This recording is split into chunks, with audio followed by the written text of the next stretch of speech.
A paz do Senhor Jesus. Boa noite a todos. Nós iremos agora iniciar nesta quinta-feira mais um culto de ensino e gostaria de convidar você a orar e a buscar o Senhor nesta noite para que Ele possa falar aos nossos corações. Pai de amor, o Senhor que é o nosso pastor, o Senhor que nos conduz como conduz o pastor às suas ovelhas, que o Senhor fale profundamente aos nossos corações e nos ilumine, nos oriente para que nós possamos ouvir a Tua voz. Fale profundamente através da Tua palavra, através deste texto, deste ensino, Deus, e que nós possamos ser tocados cada dia pela Tua mensagem, em nome de Jesus. Amém. Trazer a câmera para mais próximo. Gálatas, capítulo 4, versículo 12 ao 20. Hoje nós iremos meditar nesse texto, dando sequência à nossa exposição dessa carta maravilhosa que Paulo escreveu a esses irmãos que passavam por grandes lutas, por grandes provações e por grandes provações. Os Gálatas, habitantes da Galácia, que haviam aprendido o evangelho de Paulo, mas que estavam sendo assediados por legalistas que queriam submetê-los a uma forma de escravidão. Então, abra sua Bíblia em Gálatas, capítulo 4, para acompanhar na leitura a partir do versículo 12, que nos diz assim: Sede qual eu sou, pois também eu sou como vós. Irmãos, assim vos suplico, em nada me ofendestes. E vós sabeis que vos preguei o evangelho a primeira vez por causa de uma enfermidade física. E posto que a minha enfermidade na carne vos foi uma tentação, contudo não me revelastes desprezo nem desgosto, antes me recebestes como anjo de Deus, como o próprio Cristo Jesus. Que é feito, pois, da vossa exultação? Pois vos dou testemunho de que, se possível fora, teríeis arrancado os próprios olhos para nos dar. Tornei-me, porventura, vosso inimigo por vos dizer a verdade? Os que vos obsequiam não o fazem sinceramente, mas querem afastar-vos de mim, para que o vosso zelo seja em favor deles. É bom ser sempre zeloso pelo bem, e não apenas quando estou presente convosco. Meus filhos, por quem de novo sofra as dores de parto, até Cristo ser formado em vós. Pudera eu estar presente agora convosco e falar-vos em outro tom de voz, porque me vejo perplexo a vosso respeito. Nós poderíamos chamar esse trecho da carta de Gálatas, que nós vamos falar nesta noite, de um pastor amoroso, ou o amor de um pastor por suas ovelhas. Exatamente esta seria, vamos dizer assim, a suma ou o resumo deste trecho do capítulo 4. Nós vimos até agora que o apóstolo Paulo, ele estava deveras perplexo, como ele inclusive conclui este trecho aqui no versículo 20, estou perplexo a vosso respeito. Por quê? Bom, como a gente viu lá no capítulo 1, ele já começa a carta, como eu falei lá no início da nossa exposição, que Paulo ele chama a atenção de forma dura aos Gálatas. Ele diz assim: admira-me que estejais passando tão depressa daquele que vos chamou para outro evangelho. Depois, lá no capítulo 3, ele fala o seguinte: ó Gálatas insensatos. Então, Paulo está sendo constantemente muito duro com os Gálatas. E aqui mesmo no trecho que nós concluímos a semana passada, no versículo 11, ele diz assim, voltando um versículo do texto que nós lemos hoje, o versículo 11 diz assim: receio de vós tenha eu trabalhado em vão para convosco. Assim diz a nossa versão revista atualizada, mas a NVI ela diz algo como: eu tenho receio de que na verdade eu desperdicei o meu tempo ou trabalhei inutilmente. Porque esse é o sentido. É como se Paulo disse: parece que eu trabalhei em vão, parece que não teve valor nenhum o que eu fiz até agora por vocês. Só que agora, depois de agir com certa dureza nos primeiros capítulos, em alguns momentos, como no capítulo 1, verso 7, no 3, verso 1 e aqui no verso 11, Paulo agora, vamos dizer assim, ele começa a usar uma linguagem mais amorosa. Por quê? Porque ele foi duro com os Gálatas, mas ele amava demais aqueles irmãos. Que interessante, observem bem o versículo 12. Sede qual eu sou, pois também eu sou como vós. Irmãos, assim vos suplico. Olha que palavras de Paulo, olha que amor de Paulo, olha que desejo de ver aqueles irmãos voltando-se para Deus, voltando-se para o Evangelho. A preocupação de Paulo é que aqueles irmãos estavam se afastando da verdade do Evangelho, seguindo um grupo de legalistas que iam torná-los cristãos, ou melhor, iriam torná-los apenas homens religiosos, vivendo no poder da carne, querendo agradar a Deus segundo seus próprios interesses, ou agradar a Deus com o seu próprio esforço, sem entender e compreender a dimensão profunda do que é o Evangelho, como Paulo já havia falado no capítulo 2. Que o Evangelho de fato é: não vivo eu, mas Cristo vive em mim. Cristo vive em mim. Paulo já havia deixado isso claro. Mas agora ele diz: irmãos, assim vos suplico. Olha que palavras. Eu vos suplico. Paulo usa o termo eu suplico. Eu rogo. Sabe, Paulo está chamando a atenção. Por favor, prestem atenção do que eu vou dizer para vocês. E ele começa dizendo exatamente isso. Sede qual eu sou, pois também sou como vós. Por que Paulo está dizendo isso? Sede como eu sou, pois também eu sou como vós. Porque o que Paulo está dizendo em suma é: eu que era da linha desses homens legalistas, eu que antes era um fariseu rígido na lei, que acreditava que era cumprindo a lei, sendo rígido com a lei, que eu iria agradar a Deus, que eu iria comprar a minha salvação, ou conquistar a vida eterna por andar de acordo com todas as regras da lei. Eu era assim, mas olha o que eu fiz. Eu deixei tudo isso, como ele diz lá na carta aos Filipenses também, considerei tudo isso como perda. Eu, na verdade, considerei isso como refúgio, como algo que não tem valor algum por causa da sublimidade do conhecimento de Cristo. Eu deixei tudo isso, todo esse orgulho, essa soberba judaica, essa soberba da ortodoxia judaica, que se acreditava como o povo escolhido de Deus e o único povo de Deus, e que rejeitava todos os povos do mundo, para eu me tornar como vocês. Eu sou como vós, eu me tornei como um de vós, eu tornei-me como um gentil. Para o quê? Para depender totalmente da graça de Cristo. E eu quero que vocês sejam tão como eu. Vocês têm que ser como eu.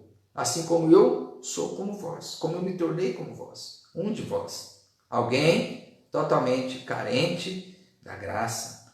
Paulo sabia disso, ele escreveu aos Romanos dizendo que não há um justo, que todos pecaram e carentes estão da glória de Deus. E assim também ele se considera. E ele depois, ele continua: em nada me ofendestes. O que Paulo se refere a isso? Por que ele está falando em nada me ofendestes? Alguns até acreditavam que ele estava se referindo ao que ele havia falado em alguma outra carta que nós não temos, ou em algum momento quando ele foi duro com os Gálatas em outra ocasião. Não, mas Paulo está falando agora em relação ao que ele vai dizer. Vejam, é assim que entende William Hendricks e também William Barclay. Em nada me ofendestes, e vós sabeis que vos preguei o Evangelho, olha, presta atenção, a primeira vez por causa de uma enfermidade física. Muitos estudiosos entendem que essa tradução não está boa. Pode dizer, eu vos preguei o Evangelho a primeira vez por causa de uma enfermidade. Mas provavelmente a melhor tradução seria, eu vos preguei o Evangelho a primeira vez apesar de uma enfermidade física, ou enquanto estava enfermo fisicamente, em um momento em que eu estava doente. Alguns até chegam a dizer que provavelmente Paulo estivesse com malária, porque na região ali da Galácia, existe uma região ali na parte mais baixa, é que a malária era endêmica, era muito grande e muitas pessoas poderiam estar enfermas. Só que essa ideia pode ser, vamos dizer assim, é apenas um detalhe que nós não podemos, né, simplesmente nos apegar a isso, porque isso seria conjecturar. E a questão tão importante não é saber qual era a enfermidade. Qual era a enfermidade de Paulo? O importante é saber que Paulo estava, naquele momento que ele pregou o evangelho para eles, ele estava doente. Mas o que Paulo está chamando a atenção para isso? Por que ele está chamando a atenção pelo fato de que ele pregou o evangelho para eles em um momento de sofrimento, em um momento de dor, em um momento de sofrimento físico e de doença física, de enfermidade? Olha, percebe o versículo 14. E posto que a minha enfermidade na carne vos foi uma tentação, contudo não me revelastes desprezo nem desgosto. É muito interessante nós observarmos isso. Porque era uma tentação para os Gálatas? Por causa de um pensamento que era notório entre eles. Na verdade, entre os gentios, se entendia que uma pessoa enferma, uma pessoa doentada, uma pessoa que tivesse algum tipo de enfermidade, ele estava sendo amaldiçoado pelos deuses.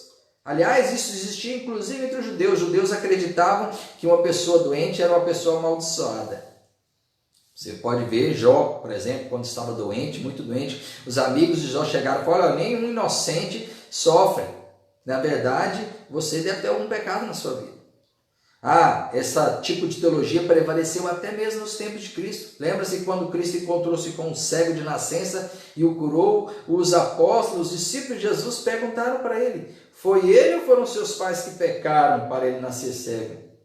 Era a teologia que se tinha na época e ainda hoje prevalece. Tem muitas pessoas que acreditam que existe uma ligação direta entre pecado e doença e que se você está doente, há algum pecado na sua vida. Este pecado, esse pensamento é completamente equivocado.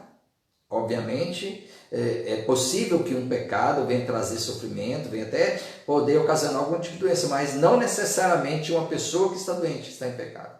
Aliás, é um pensamento absurdo que muitas pessoas continuam enfatizando. Mas lembra-se da resposta de Jesus para os discípulos? Nem ele, nem seus pais pecaram. Mas esta enfermidade foi para que se manifestasse nele a glória de Deus. E Jesus o curou e a glória de Deus foi manifestada na vida daquele homem.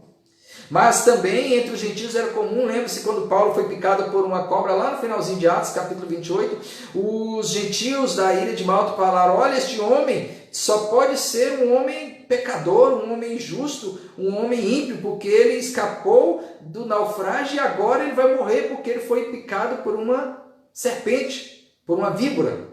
Mas Paulo chacoalhou a víbora no fogo e nada aconteceu com ele, eles ficaram esperando. Mas Deus graciosamente protegeu Paulo naquela ocasião. Mas em nem todos os momentos Paulo, Paulo ele era uma pessoa 100% saudável. Em alguns momentos, como nessa ocasião, ele estava enfermo. Aliás, achar que servos de Deus não adoecem é tão absurdo, porque Paulo sofreu enfermidades. Um outro exemplo, um discípulo de Paulo, Timóteo. Paulo escreve a ele: olha, tome um pouco de vinho misturado com a água por causa das suas constantes enfermidades no estômago. Percebe que ser servo de Deus não garante saúde? Essa teologia que hoje muitos pregam por aí de uma saúde perfeita, de prosperidade perfeita, simplesmente porque você crê em Cristo, cai por terra totalmente. Paulo, por exemplo, no momento em que ele estava mais pregando o Evangelho, mais sendo efetivo na pregação do Evangelho, levando a mensagem que alegremente tocava o coração das pessoas, ele estava enfermo. E aí Paulo está dizendo: vocês foram tentados a me desprezarem, ou seja, vocês foram tentados a acreditarem que eu era um amaldiçoado e poderiam me desprezar, mas ao contrário, olha o que vocês fizeram. Vocês me receberam como o anjo de Deus, ou como o próprio Cristo Jesus. Paulo está dizendo: olha, que coisa mais maravilhosa, na época que vocês ouviram a mensagem do Evangelho, havia uma alegria. Se você for lá em Atos, capítulo 3, você vai ver a alegria dos cristãos, eles receberam com toda alegria. Aliás, eu chamo você para abra sua Bíblia em Atos, nesse texto maravilhoso que Paulo vai direcionar a palavra para os crentes em Gálatas. e vocês vão ver como é que a alegria daqueles homens estava, havia uma alegria muito grande no coração deles, né? Paulo, quando estava pregando, ele disse assim, então Paulo, né, capítulo 13, então Paulo, versículo 46, então Paulo e Barnabé falando ousadamente disseram, cumpria que a vós outros em primeiro lugar fosse pregada a palavra de Deus, mas posto que as rejeitais e a vós mesmos vos julgais indignos da vida eterna, eis aí que nos volvemos para os gentios. Para quem Paulo está dizendo isso? Para os judeus que desprezavam o evangelho e desprezaram e contradiziam o que Paulo e Barnabé diziam. Mas olha só o que aconteceu. Porque o Senhor assim nolo determinou. E ele vai usar as escrituras para dizer, eu te constituí para a luz dos gentios, a fim de que sejas para a salvação até os confins da terra. Isso é uma referência do Antigo Testamento, de um dos profetas, Isaías, no capítulo 42, referindo-se a Cristo. Aí veja o versículo 48, os gentios ouvindo isto, regozijavam-se e glorificavam a palavra do Senhor e creram todos os que haviam sido destinados para a vida eterna. Que maravilha! Eles estavam regozijando. De fato, Paulo está fazendo referência exatamente a isso. Ele vai pregar o evangelho e eles exultaram, eles ficaram felizes a ouvir o evangelho e crer no evangelho. Por isso que Paulo diz assim, no versículo 15, que é feito, pois, da vossa exultação, ou seja, da vossa alegria? O que aconteceu? Vocês estavam tão felizes, tão exultantes, por causa da pregação do evangelho que vos preguei. Mas olha, veja o que ele diz, pois vos dou o testemunho de que, se possível fora, teríeis arrancado os próprios olhos para nos dar. Esse texto é interessante, nessa parte aqui, que alguns conjecturaram, houve alguma especulação de dizer que aquela doença, aquele espinho na carne de Paulo, era um problema de cegueira ou um problema de visão, e aí, na verdade, essa doença que ele se refere aqui, a enfermidade, era exatamente isso, e há toda uma especulação de que, na verdade, Paulo está dizendo, vocês, se possível, teriam até arrancado os olhos de vocês para me dar, porque os meus olhos estavam doentes, mas isso é por especulação. Provavelmente, o que Paulo está querendo dizer é o seguinte, vocês estavam tão alegres, tão felizes de receber o evangelho, estavam tão exultantes de receber o evangelho, que vocês eram capazes de dar aquilo que é mais importante para vocês, porque de fato, observando bem dos nossos sentidos, a visão dos sentidos mais importantes, né? Talvez até mesmo não é tão difícil você, claro que é terrível, mas se você perder alguns dedos, perder um braço, é difícil, mas perder os olhos é terrível. Então talvez o que é mais importante para os Gálatas, que eram os olhos, eles eram capazes de dar aquilo que era mais importante para ele. Ou seja, de tanta alegria que eles tinham em receber a mensagem. E é isso que Paulo está dizendo. Vocês eram capazes até mesmo de dar os próprios olhos a mim, de tanta alegria e de regozijo ao receber o evangelho. E aí Paulo está perguntando, o que aconteceu? Por que vocês abandonaram o evangelho? O que aconteceu com aquela alegria? E olha o que ele diz aqui no versículo 16, tornei-me, porventura, vosso inimigo, por vos dizer a verdade. Esse ponto aqui é muito importante. Olha o que Paulo está dizendo. Por acaso, ao dizer a verdade para vocês, isso me torna inimigo de vocês? Por que Paulo está falando isso? Porque veja lá no início da carta, ele chama a atenção. Olha, vocês estão deixando, olha, eu fiquei admirado de saber que vocês estão deixando este evangelho para outro, que na verdade não é outro. Vocês são insensatos. Vocês estão ignorando todo o evangelho para seguir outros homens que estão pregando coisas de homens. Então Paulo está dizendo, eu agora vos tornei inimigo por dizer a verdade para vocês? É como se Paulo dissesse, vocês querem apenas que eu fique contando historinhas para vocês? Que eu esteja apenas passando a mão na cabeça de vocês? Que eu esteja apenas sendo complacente? Paulo entendia que ele não poderia ser complacente, mas que deveria ser muitas vezes duro. Mas ao falar a verdade, ele estava na verdade demonstrando amor. E Paulo está perguntando, eu tornei-me porventura vosso inimigo por dizer a verdade? E aqui nós temos uma lição muito interessante, né? Nós temos que sempre falar a verdade. Aliás, o que foi que Jesus disse? Conhecereis a verdade e a verdade vos libertará. Meus irmãos, a verdade sempre é verdade. Aliás, domingo, durante o Sermão do Monte, na pregação de domingo, eu falarei exatamente sobre esse ponto.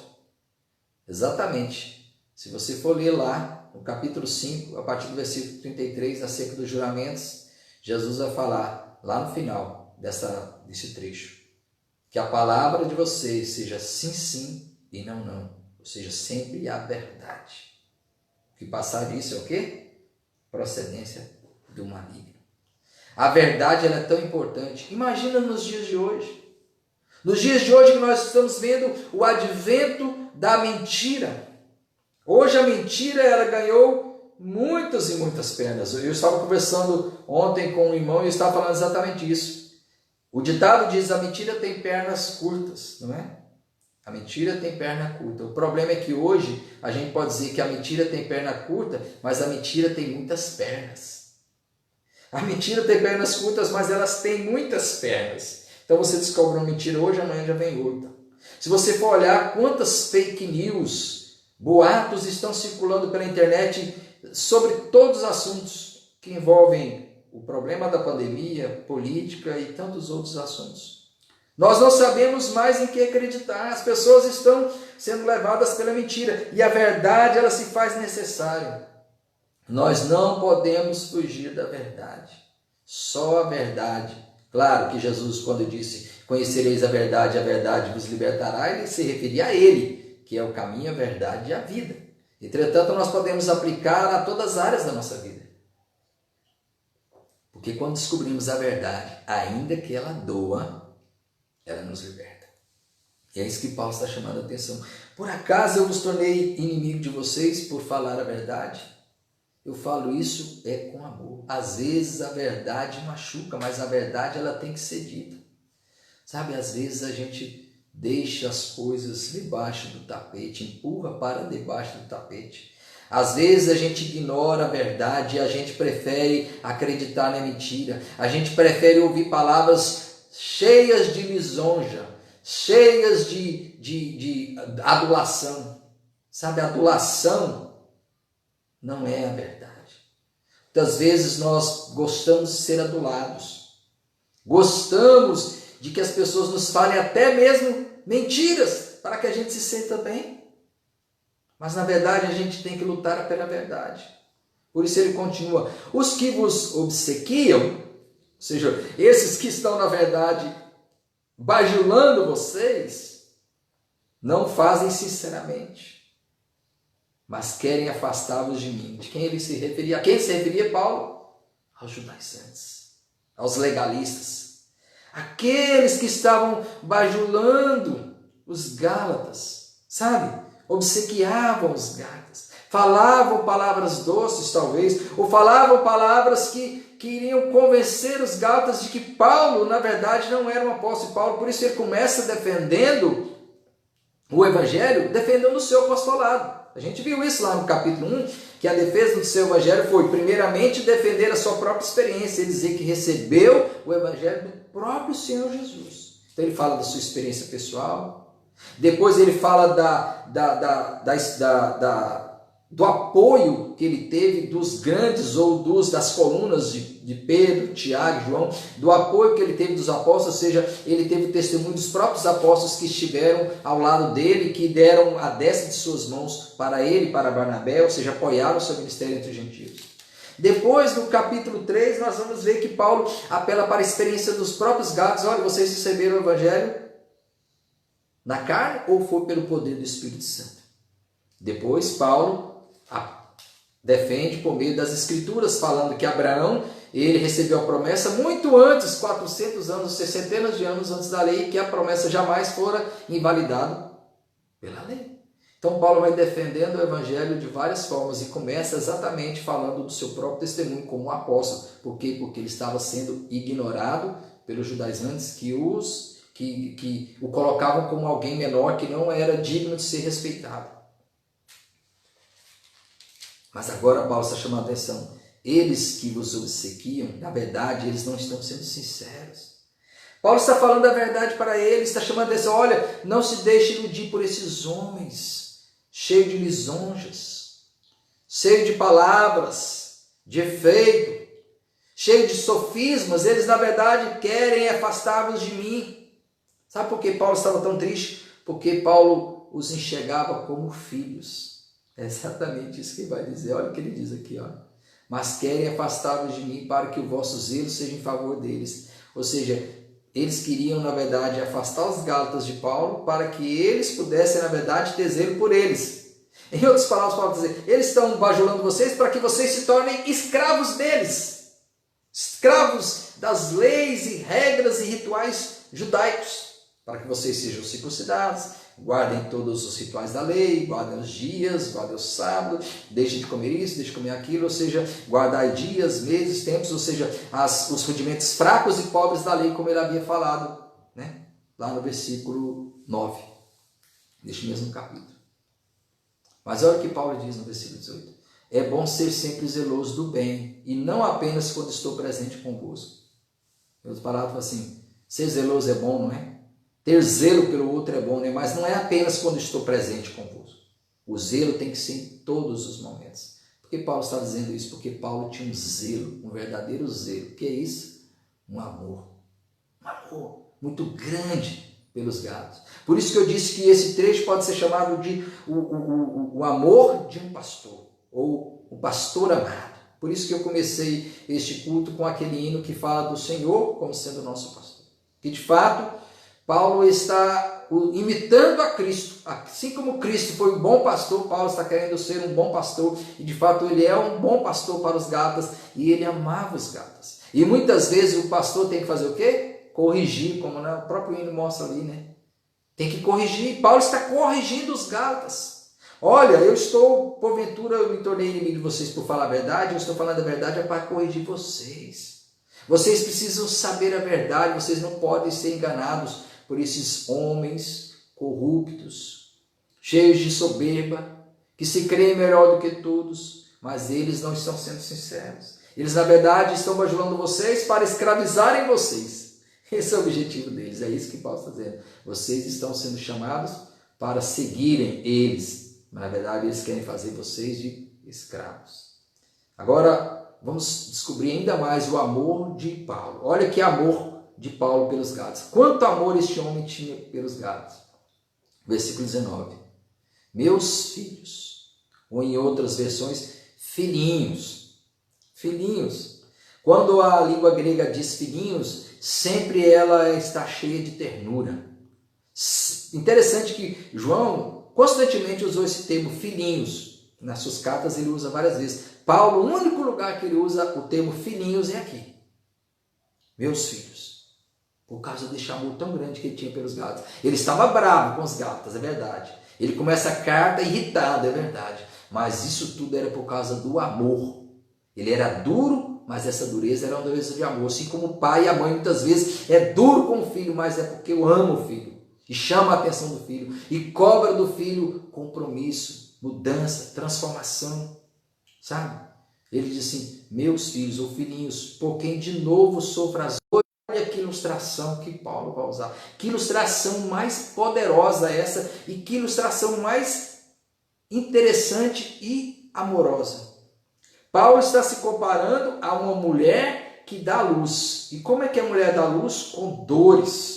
Ela dá luz com dores. E se nós voltarmos lá de novo em Atos, no relato em que Lucas narra a pregação do Evangelho para os gálatas, nós vamos perceber o que Paulo está querendo dizer com isso. Sabe o que aconteceu? Paulo foi apedrejado, foi perseguido, foi dado como morto, apedrejado e deixaram ele lá. E aí os seus discípulos o cercaram e levaram ele e ele estava vivo.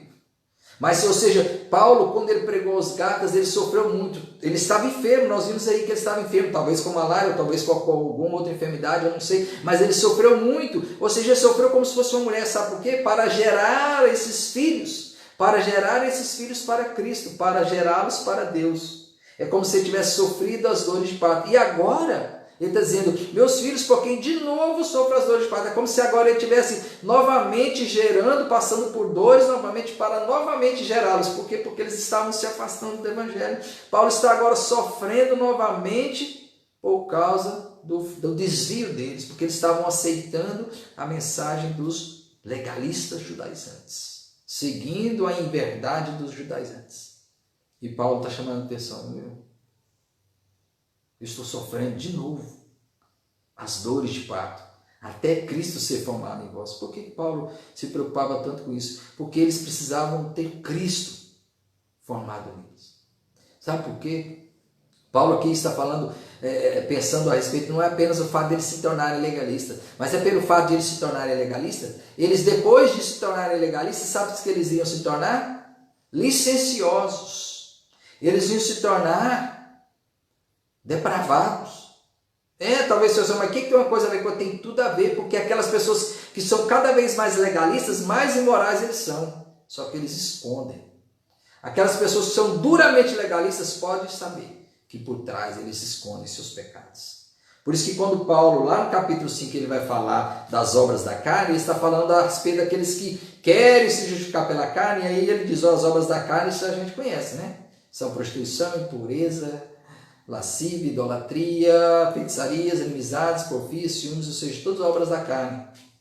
Por quê? Porque quando você se apega à lei, às regras de homens, isso não transforma a natureza humana. A única forma do homem ser transformado é o poder do Espírito Santo em Cristo. E quando Cristo não for gerado na vida de alguém, a pessoa se torna um crente carnal, uma pessoa carnal, uma pessoa que vive presa a regras humanas e não consegue superar o pecado, porque ele está tentando dominar o pecado da carne com o seu próprio poder da carne e não no poder do Espírito Santo. Não está na dependência de Jesus Cristo. Por isso que Paulo conclui, puderam estar presente agora. Porque Paulo, provavelmente, como alguns estudiosos falam, ele estava muito ocupado no trabalho lá em Corinto e era muito distante. A cidade de Corinto ficava muito distante ali da região e ele não estava podendo estar presente ali com eles. E ele diz, puderam estar presente agora convosco e falar-vos em outro tom de voz. Ou seja, estar presente e falar palavras com mais delicadeza, porque quando ele escreveu a carta, ele sabe que quando ele escreveu a carta ele foi duro. Admira-me que tão depressa passastes desse evangelho. Ó insensatos Gálatas, Paulo foi duro. Ele não queria ser duro, mas precisava. E ele disse, ora, bem eu quiser estar agora convosco. Falávamos em outro tom. Um tom mais delicado, um tom de amor, um tom de um pastor amado que ama, mas que quer ajudar. Por quê? Ele diz a razão, porque me vejo perplexo a vosso respeito. Ele estava perplexo, só podia estar perplexo, Estava perplexo por causa das atitudes deles. Eles que aqui haviam recebido o Evangelho tão alegremente, estavam capazes até de dar seus próprios olhos, receberam Paulo como um anjo de Deus, como se fosse o próprio Cristo falando agora, eles estavam alegres, felizes, regozijantes, porque ele não mais pregava para os judeus, agora pregava para os gentios, e agora eles estavam se desviando para viver na carne, nas regras da lei, dos rituais, e deixando de lado. Paulo estava perplexo. Essa passagem nos ensina coisas tremendas para a nossa vida. É claro que o principal de tudo é que Deus nos ama. E Ele não permite que a gente viva longe dEle. Ele levanta pessoas para nos mostrar a verdade, como levantou Paulo para mostrar a verdade para os Gálatas, para que eles realmente voltassem para o Evangelho. Então, o tema central da carta aos Gálatas continua sendo o mesmo.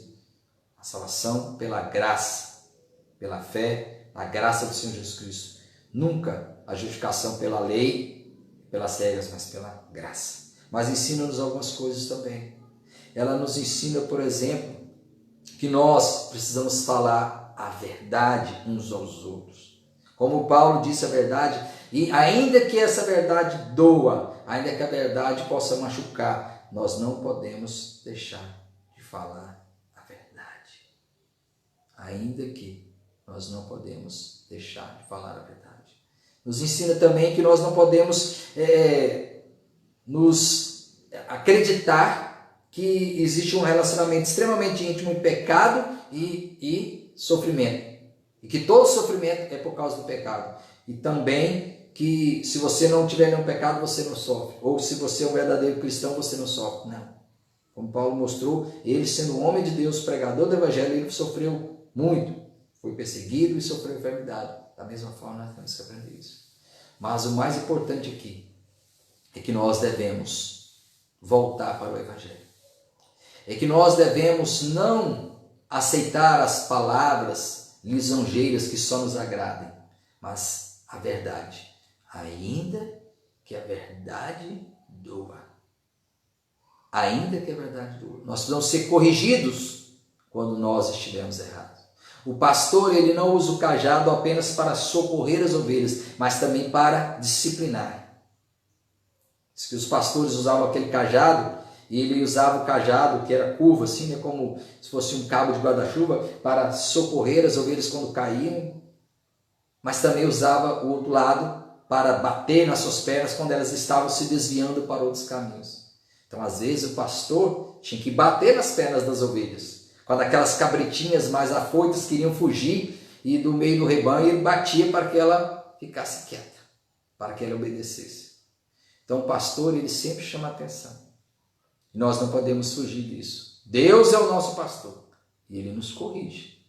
O pastor tem que estar atento às suas ovelhas, mas essa atenção não é uma fiscalização como se fosse de um legalista religioso, mas de um pai amoroso que ama e quer que o filho obedeça à verdade e ande no caminho certo. E que nós temos que muitas vezes estar dispostos até a sofrer para socorrer o necessitado.